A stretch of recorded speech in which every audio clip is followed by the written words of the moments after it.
তোমার তো পড়াশোনা শেষ, কয়েকদিন পরে রেজাল্ট, ভিপি নির্বাচনটাও তো চলে আসছে। তো তুমি যদি সেন্ট্রাল রাজনীতিতে চলে যাও, তাহলে এই ক্যাম্পাসের দায়িত্ব তো জাহিদের নিতে হবে। আর 2 দিন পরে পরে জাহিদরে যে কেলান কেলাও, ভবিষ্যতে কোনো মানলে ক্যাম্পাসে অনেক কিছু পেয়েছি। লিডার, আপনার এই গুণটা আমার খুব ভালো লাগে।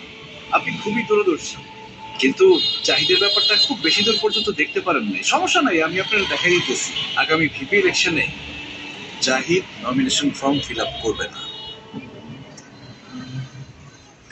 ছাত্র রাজনীতি করবে তাজুল, ফর্ম ফিল আপও করবে তাজুল। জাহিদ যদি ভিপি হয়, ক্যাম্পাসে 12টা বাজায় ফেলবে, ক্যাম্পাসে ড্রাগস ঢুকবে, মেয়েদের অবস্থা হবে ভয়াবহ। তাজুল তো খুবই ভালো ছেলে, আপনার মিটিং মিছিলে যা লাগবে তাজুল ব্যবস্থা করবে। ক্যাম্পাসে আপনার প্রভাব থাকবে 100-100। লিডার, রেড তো ফালা দিলেন, এখন কাবার দিবেন কি দিয়া?